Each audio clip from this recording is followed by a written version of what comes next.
प्यारे भाइयों और बहनों, आप सभी को मेरी तरफ से प्यार भरी नमस्कार। आशा करता हूँ कि आप सभी लोग स्वस्थ होंगे। आज की जो साखी हम सुनने जा रहे हैं, वह आपके दिल को छू लेगी। यह सिर्फ एक कहानी ही नहीं, बल्कि जीवन के गहरे सत्य को समझने का एक जरिया है। इसे सुनने के बाद आप ये जान पाएंगे कि जीवन में जो भी रिश्ते होते हैं, जो पति पत्नी है, बच्चे हैं, माँ बेटा है, वे केवल सांसारिक रिश्ते नहीं होते, बल्कि इनका चुनाव खुद ईश्वर ने हमारी आत्मा और रूहानी तरक्की के लिए किया है। ये साकी महाराज जी के दोस्त ने उन्हें सुनाई थी जब वो रावलपिंडी में थे। कहानी की शुरुआत होती है एक फौजी अफसर से, जो एक सिपाही की भांति युद्ध के मैदान में भेजा गया था। यह भारतीय फौजी ब्रिटिश फौज में था। उस वक्त अंग्रेजों की पठानों के साथ सीमा को लेकर लड़ाई चलती रहती थी। इस सिपाही की कहानी भी इसी युद्ध से संबंधित है। जब फौजी पठानों के खिलाफ मोर्चा संभालने पहुंचा, तो चारों ओर से गोलियां चली। दुश्मन की ओर से लगातार अंधाधुंध गोलीबारी हो रही है। इतने में अचानक उसकी घोड़ी मुंहझोर हो गई, अर्थात उसके कहने सुनने से बाहर हो गई। फौजी ने बहुत कोशिश की कि उसकी घोड़ी उसके वश में आ जाए, परंतु वह फौजी के सारे आदेश को निष्फल करती हुई दुश्मन की फौज में जा घुसी।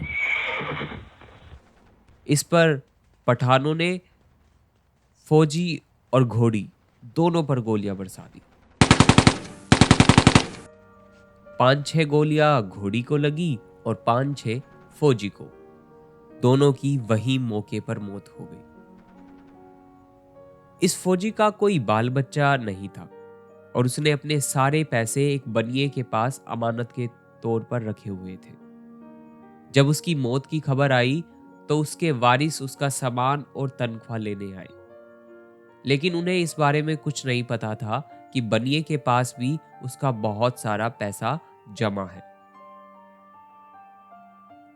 20 साल बाद महाराज जी का वे दोस्त, जो ये साखी सुना रहा था, हरिद्वार की यात्रा पे निकला था और वापसी में सहारनपुर में उसकी मुलाकात उसी बनिए से हो गई।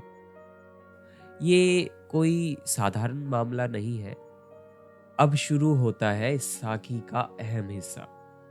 महाराज जी का वो दोस्त, जो ये साखी सुना रहा था, तकरीबन 20 साल के बाद हरिद्वार अपने दोस्तों के साथ घूमने गया। उसके साथ उसके और दोस्त भी थे, जो वापस आते समय सहारनपुर रुक गए थे। उनकी मुलाकात वहां उसी बनिए से होती है और बनिए ने भी उन्हें पहचान लिया, क्योंकि रावलपिंडी में उससे माल खरीदने के कारण उनकी काफी जान पहचान हो गई थी। बनिए ने रात को रुकने के लिए उन्हें मजबूर किया, तो उन्होंने भी उसकी सहमति जता दी। उन्होंने सोचा कि एक रात अच्छे से गुजर जाएगी और इसी विचार के साथ वो ठहर गए। रात को बनिए ने खूब शानदार खाना बनवाया और उसे परोस कर फौजियों के सामने रख दिया। अब जो ही फौजियों ने निवाला तोड़ा और खाने लगे, जैसे ही वो खाना खाने लगे, तो उन्होंने सुना कि एक औरत बहुत तेज चीख रही है और चिल्ला चिल्ला कर रो रही है। अब इतनी तेज चीखने और चिल्लाने की आवाज आए और कोई सुकून से खाना खाए, ये कोई संभव है? इस पर उन्होंने बनिए से पूछा, भाई ये औरत कौन है? कौन है जो इतना तेज रो रही है? इस पर बनिए ने कहा, अजी आप खाना खाओ, आपको इससे क्या गर्ज, और उसे नजरअंदाज कर दिया। लेकिन फौजियों के दिमाग से ये बात जा ही नहीं रही थी। उन्होंने कहा, ना ना, पहले हमें बताओ, हम फिर ही खाना खाएंगे। अब मजबूरन बनिए को भी बताना पड़ा। उसने कहा कि ये मेरी पुत्र वधू है, जो अभी कुछ दिन पहले विधवा हो गई है। इस पर फौजी एकदम चौंक गए और उन्होंने कहा, अरे भाई, तुम कैसे बाप हो? अभी अभी बेटे की मौत हुई है और तुम हमें इतना तकल्लुफ का खाना खिला रहे हो। कुछ बातचीत के बाद बनिए ने कहा ये बात इतनी साधारण नहीं है जितनी आपको लग रही है। सुनो, मैं आपको सारा किस्सा बताता हूँ। तकरीबन 20 साल पहले जब मैं रावलपिंडी से ठेका छोड़कर आया था, तो मैंने शादी कर ली थी। यह बनिया दरअसल फौज के राशन का सारा ठेका लेता था और फौजियों के राशन की जितनी भी रिक्वायरमेंट आपूर्ति होती थी उसे पूरा करता था। इस वजह से फौजियों की इसके साथ अच्छी जान पहचान थी। 2 साल बाद मेरे घर में बेटा पैदा हुआ। उसे पाला पोसा, पढ़ाया लिखाया, बड़ा किया और उसकी शादी कर दी। शादी के बाद वो बीमार पड़ गए। ठेका छोड़कर आने के बाद मैंने यहाँ शादी कर ली। शादी के 2 साल बाद मेरे घर में बेटा हुआ। उसे अच्छे से पाला पोसा, बड़ा किया और उसकी शादी कर दी। शादी के बाद वो अचानक बीमार पड़ गया। अब हमें कुछ समझ ना आया। बड़े बड़े हकीम कामिल डॉक्टर उसके इलाज के लिए बुलाए, लेकिन उसकी तो हालत की सुधरती ही नहीं थी और बिगड़ती जा रही थी। आखिरकार डॉक्टरी और वैद्य से निराश होकर मैंने एक दम करने वाले मुल्ला जी को बुलाया। यहाँ दम का शब्द जादू टोने और तंत्र मंत्र से है। उस समय मेरी जेब में 2.5 रुपए पड़े थे। मैंने वो उस मुल्ला जी को दिए और कहा, बाकी मैं आपको बाद में दे दूंगा। इतने पे लड़का हंस पड़ा। मुल्ला जी ने कहा कि देखो, एक बार दम करने में इसकी हालत कितनी बेहतर है। मुस्कुरा रहा है। जब मुल्ला जी चले गए तो मैंने लड़के से पूछा, बेटा अब बता कि तुझे आराम है? लड़के ने जवाब दिया, हाँ अब आराम है, पक्का आराम हो गया। तब मैंने पूछा, पक्का आराम? लड़के ने कहा, 20 साल हुए थे जब मैं सेना में नौकरी के दौरान तुम्हारे पास अपना कुछ रुपया छोड़कर मर गया था। अब वो सारे रुपये मैंने तुमसे वसूल कर लिए हैं।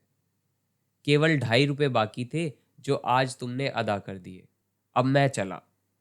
इस पर बनिए ने बोला, और जो ये तुम्हारी औरत है, इसका बेचारी का क्या?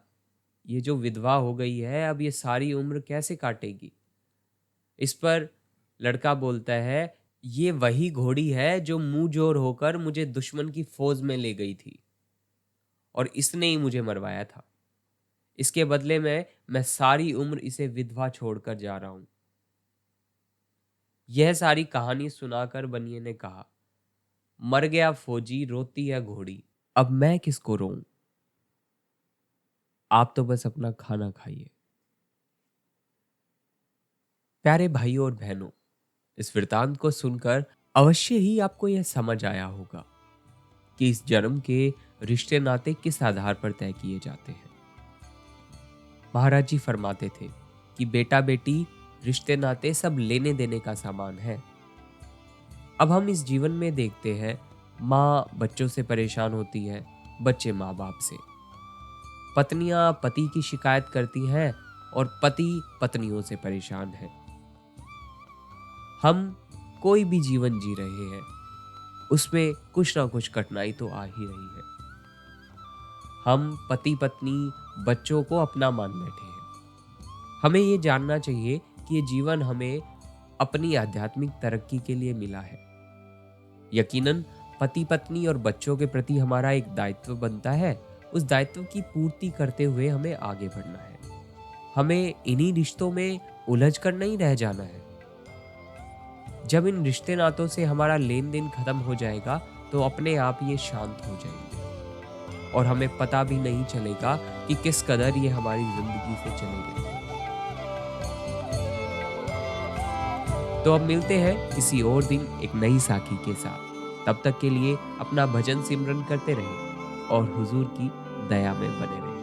धन्यवाद जी। आगे भी संतों की दया भरी साखियां सुनने के लिए चैनल को लाइक शेयर सब्सक्राइब करना ना भूलें।